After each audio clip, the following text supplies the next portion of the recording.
Hello and welcome to episode 2 of AAC Access All Areas. I'm Ruth Jones. And I'm Ali Batty. And today's question is, what are the different types of AAC? So, shall we start, Ruth, with talking about the types that we most often use with the children that we're working with? That would be a good place to start, wouldn't it? Um, so I think I so. I'm in independent practice now. So I was in the NHS for many, many, many years. And so I would say that the types of AAC that I use now have changed slightly, not totally, but it has shifted a little bit. So when I worked in the NHS, I was working for a regional AAC service. And so we were working with the children that met the criteria for that. So they had to jump through a lot of hoops in order to get high-tech AAC. So they had to have used paper-based AAC beforehand. So the big shift in my practice, I would say, and the big shift in my thinking is I don't believe that children have to sort of master or even necessarily have tried paper-based AAC before I might think about introducing iPad-based AAC. And the reason for that is Mm, partly iPads are relatively affordable now. I know they're not totally affordable, but compared to some of those more specialist dedicated devices, which could run into thousands and in the old days, tens of thousands of pounds. And I think that yeah. drove that thing about, I'll try paper based first, just because it was a cheap option to start getting the AAC skills going. But I don't feel as though that is as relevant nowadays, where, to be honest, I think most children have access to an iPad, whether it's shared by the whole family or they have access to it sometimes and not all the time. And there are sort of ways of funding an iPad if they don't already have one as well. So the reason I no longer kind of insist that we try paper-based first is that for the children that I work with, they tend to be autistic. And I just think they naturally engage with iPads really well. It kind of speaks their language. They're used to being able to interact with that screen and press buttons and all the skills of iPad use that they need. And so it's something that's familiar and kind of safe, I suppose, in a way.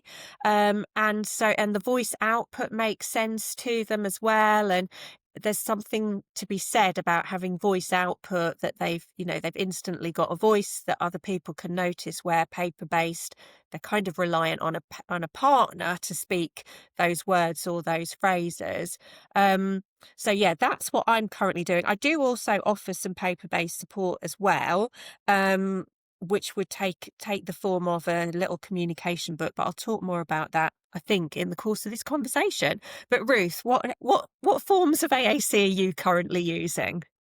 Oh gosh. You know what? So I'm independent practice as well, but my first job, I've never worked for the NHS, and my first job was in residential specialist provisions for children with very high support needs. So most of the children were there 52 weeks of the year. They might go home for visits, or parents would visit them at site of school or go out for a day or something.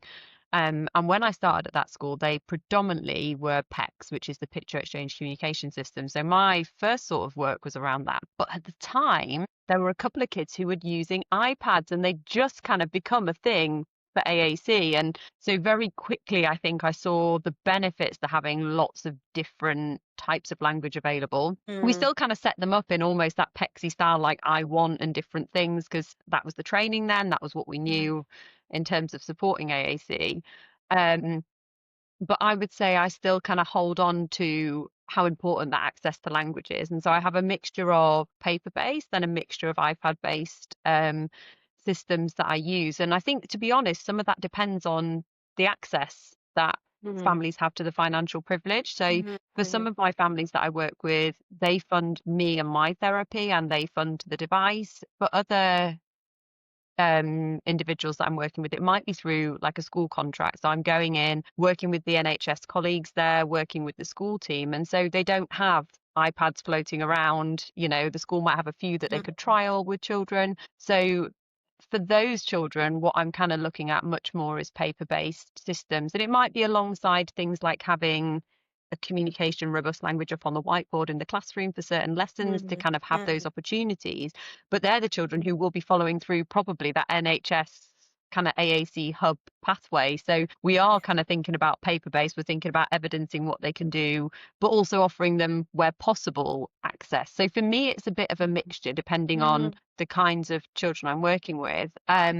But also what I've found really interesting that I've been delving a bit more into as well is kind of how particularly the visual sensory system is impacting AAC choices. And so for some children, they love the device. They love having those things there because they get like the voice output, and that's very mm. stimulating and it kind of feeds into their sensory preferences and the visual aspect. But for some, I find if they've got quite a sensitive visual sensory system, actually all the chopping and changing between Yeah. pages and things cropping up in the sentence bar, or also for a sensitive auditory system, that bit where it goes like on repeat constantly, they're like, it's Mm, too much. And so paper yeah. based, potentially for those with a cognitive visual impairment as well, kind of playing about with the Mm. contrast of symbols. And Yes. so it Yeah. really is a bit of a mixture for me at the minute. Yeah. Yes. And I always think of that as AAC as being trial and error. Like we don't know what will appeal to a child Mm. initially, but we just try something out and see how it goes down. Um and with that Yeah. said, I think it's really important to give loads of time for a child to sort of explore and a family to explore that AAC system, because I think sometimes we're a bit quick to give up, or I've certainly come across situations Yeah. where, say, the teaching staff, they've been trialing this for 2 weeks or 4 weeks, and they kind of say, yeah, they're not really engaging with it, so I don't think it's working. Um, and I now sort of believe and find in my practice that for some children it does take months for them really to understand what it can do for them. And so we might be, as adults, whether it's the parent or their speech and language therapist or the teaching staff, we might need to just be lightly offering that AAC and modeling the language ourselves with no expectation that a child has to do anything for Mm. months. And one of the children that I work with at the moment, I think that we were lightly modeling, so not bombarding, but just lightly offering some phrases for probably 6 to 9 months. And then just one day, he took my hand and pointed to a message in that communication book. And that was the first obvious sign of engagement. But I do suspect that he'd been engaging before that, just by sort of that little quick glance or using his peripheral vision, and that was quite subtle. So we hadn't necessarily seen obvious signs of engagement, but he probably was before then. Yeah, it's interesting because I would say I've got a couple of children that I've probably been lightly introducing AAC and kind of it's been in the home and in the school. And we could be talking like up to 12 months Mm, before we're seeing things. And in fact, like there's so much joy for me when a parent sends me a message going, oh, they've mm, just, that mm. first Yeah. word that they've said with Yes. that AAC tool. And I think, we talked a bit in episode one, didn't we, about how meaningful those opportunities need to be to kind of engage. And just when I talked a little bit about kind of my history with starting out with the picture exchange system and things, and I think when we're looking at different tools for communication, I don't use the picture exchange communication system now in my clinical practice. And I know that you're the same. And I think there's a whole host of reasons behind that. But on a really like clinical decision making level is part of it is that I see how important having access to lots of different words is and lots of different Yes. words for different types of things. And I think there's something, isn't Yes. there, with a well-written communication book that's individualized or that kind of iPad based, Mm, or spelling to be able to type because you can then spell whatever. I think mm. um, that access to lots of language, whatever tool you're using, is so Absolutely. important, isn't it? And I Yes. think probably for me as Yes. well, it's where I've drawn away from Makaton so much. Like I've Mm, had some children where, they've been Makaton users and that's kind of been their form of AAC. but either fine motor skills have made it hard for Mm, them to kind of create the signs accurately. So not everybody will know the signs that they're using. And so even then, I probably would be thinking about that being part of that toolbox, but really their yeah, system that we're focusing on is probably going to be something different that's, again, a bit more robust with lots of yes, language. yes, And I think yes, there's just so many different ways to then offer that, isn't there? Which can be a yes. bit overwhelming. Yeah, yeah. And I think a big change in my practice over the last sort of 2 to 3 years has been very much thinking about what are the reasons a child might like really want to communicate and connect with us, and starting there rather than the traditional way of starting with wants and needs and making requests. Because honestly, I think all children want to connect with us. Whether they're autistic or not, all children want to connect with us. And Mm. so the ways in which they connect with us are probably going to be around, sharing an observation whilst they're playing, like something funny happened or they did something. So it might be that, we want to be able to model things like, oh, look at that. Or we need more. So those kind of things for sharing ideas. And also, a place that I often start is with shared joy. So I will wait until a child is doing something that they find absolutely delightful, like it might be bouncing on a trampoline or spinning a toy or something. And then I will model something like, I like it, or this is fun. So I would call that sharing joy. The sort of function of that Mhm. piece of language would be sharing joy. And then some other functions that we want to think about might be describing an experience like, oh, we got wet, or that's hot.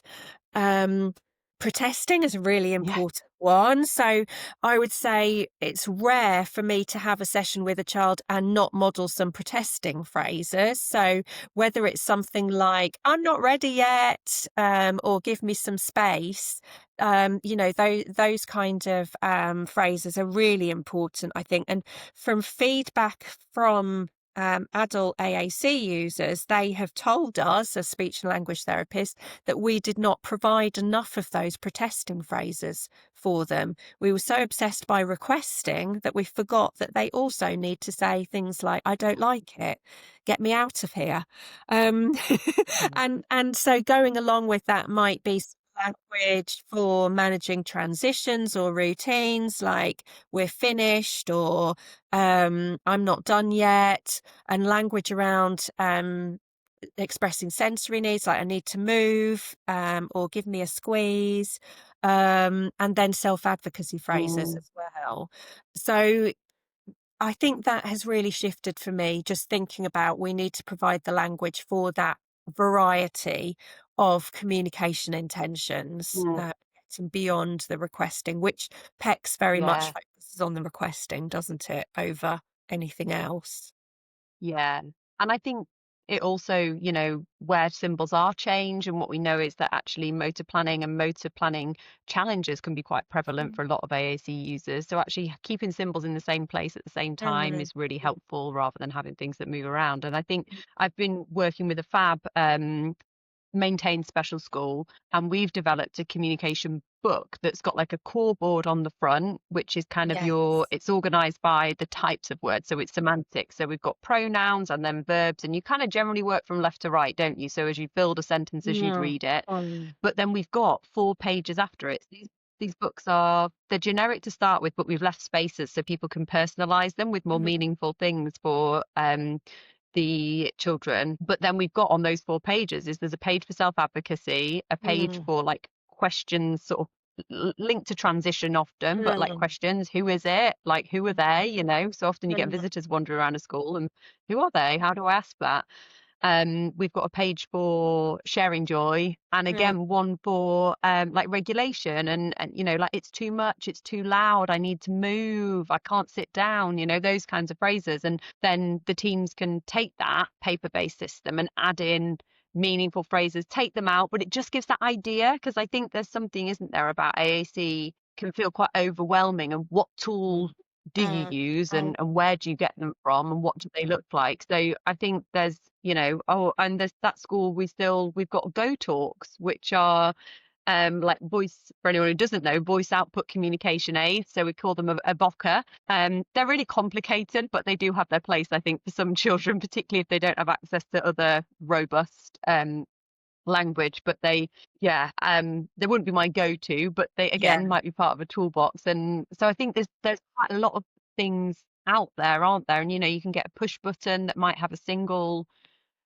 phrase yes, on. And for yeah, some individuals I've worked with them, if they're a paper-based user, we've maybe had a button that's recorded, I've got mhm, something to say, and they've mm, learnt to press that to get someone's attention, and yeah, then they're using their paper-based system, you know, um, which in fact has just made me think we were going to chat a little bit, weren't we, as well, about that. I talked about a core board being organized by the types of words, so mm, semantic categories. So you've got your pronouns and your verbs, but um, the individual I was thinking of was a pod user, which is our pragmatic, organized, dynamic display. So that pragmatic language where it's grouped by social function. I know you're quite a fan of Voco Chat from yes, Think Smartbox, aren't you? Which is organized yes, more in yes. that kind of pragmatic organization I stuff. find that VocoChat, so that is a vocabulary package within Grid for iPad, the Grid for iPad app. I find that VocoChat is particularly good for conversational flow. Like you can have lots of exchanges, and because it's already quite phrase based, it's not completely phrase based. It does have single words as well, but it does have a lot of phrases already programmed into it. Um, and I just find that children like to sound like we do. So I feel as though, particularly for children who are Gestalt language processors, so whose way into language tends to be chunks of language. So they might be the children who will sing songs as their entry into language, or they'll quote lines that they've heard their family speak, or they'll quote lines from things that they've listened to on Peppa Pig, and they'll do that very sort of communicatively.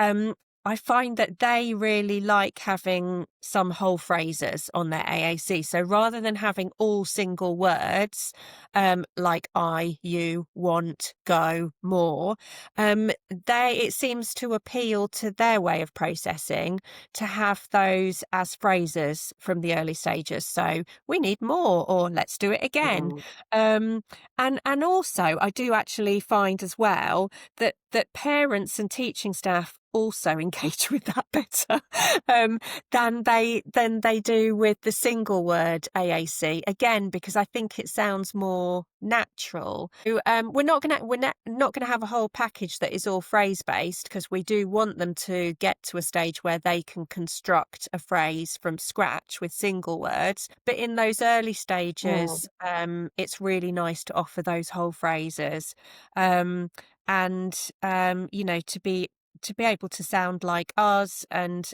have those conversations from the early days. So yeah, that's why I love VocoChat, because I think it's very well designed for conversation, phrase-based communication.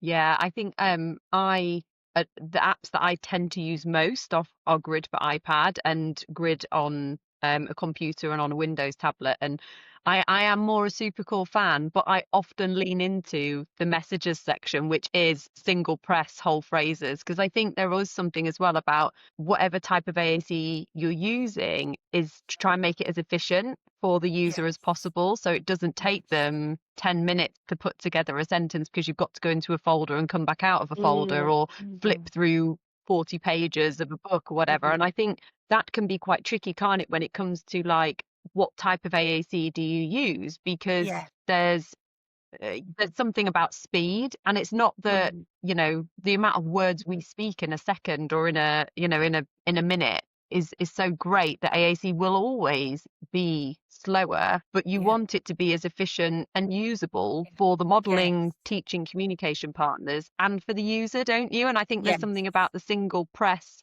whole phrase. If you can open up something and within two presses it said the phrase that you want to Mm, say, that mhm. is going to encourage use. Whereas Yes, if it becomes definitely. complicated, and I think there's something in that as well, isn't there, about when we think about what type of Yes. AAC Yes, yes. And I think, if you're Yeah, what will you listening do? and you're thinking, "What on earth are they talking about with all of these different apps and vocabulary packages?" Um, I do want to reassure you that there are a small number of apps to choose from, which are Mhm. really good AAC apps, and they, have all of those good features that we call robust AAC that we'd be looking for. So the ones that I always say are really good are Grid for iPad, TD Snap, Proloquo, and Proloquo to go. So that there are two named very similarly. Though I think those are my absolute favourite ones, and that is because they tick Mm. all of those boxes for having an extensive vocabulary, and they're all set up to go. So I think parents often think, "Oh my goodness, we've got to design it from scratch." I would say no, no, don't do that. Don't design it from scratch because No. they've already been designed. So you've got all your words programmed in. If you're using one of those apps, they will have all of the words. You just need to add your child's personal words and phrases. Yeah. But you have already got, all of the language around, say, play activities or everyday routines, or the common places that we might be visiting. They'll have all of the school curriculum words in already. So if you are a parent feeling a bit overwhelmed by it, just be reassured that if you choose one of those apps, it will have all of that language for you. You don't need to reinvent the wheel. Yeah, and we were chatting before we actually came on, weren't we? That also, I know Smartbox are in the process of releasing a paper-based sort of system. I don't know whether Toby Dynavox, who make TD Snap that Ali Mm, mentioned, I don't know if they have paper-based options as well, but there are ways that you can get access to still that kind of good quality vocab that's been researched and evidence-based that you can then edit to make a paper-based system as well. So I think mm. it's just knowing where, and maybe that's something we should cover another day, is like a question of where do you get AAC from? Like, where Yes. can you find information about different apps? Where can you find information about some of those different tools that we've talked about today? Mm. 'Cause in fact, we were chatting, weren't we, just before we came on about I've written kind of a bit of a comparison between aided language input, which is a way of teaching, versus kind of the picture exchange communication way of teaching. So we'll pop that in the show notes because then people can have a look at that, and it just talks about some of those benefits of access to robust language and motor planning and things. Yes, yeah. Um, If anyone's listening and they're like, "I can't wait for future episodes," there are places that you can get that information. So we're both on Instagram, aren't we? So my Instagram yeah. is Ali, ALI, underscore Batty, spelt strangely, BATTYE underscore speech. And yours is I am Ruth underscore Jones underscore SLT, and we can actually, I'm sure we could probably pop that in the notes of the show. Maybe we should do that every week while we're chatting here and in yes, this flow of creating a podcast for the first time. So that yeah, people can reach out. There's information on various different bits of AAC, isn't there? And oh, I want to start AAC. Where do I go yeah, to yes, download these things, or where do I go if I'm thinking paper based? yes, Because a yes. lot of the app producers also offer free paper-based core Mm, boards, that kind of mm, semantic pronouns, verbs, and sort of general vocabulary mm. that you can download from their websites as well. So, Access. So whilst it is ideal that um, a child or a young person or an adult has that full assessment from an AAC service, we do also live in a world where I think there are lots of parents and carers just clamouring for this information, and um, both Ruth and I are advocates for the notion that there are no prerequisites for AAC. So a child doesn't have to prove anything or show anything before you introduce AAC. So they don't have to show that they have cause effect understanding. They don't have to be using a paper-based system.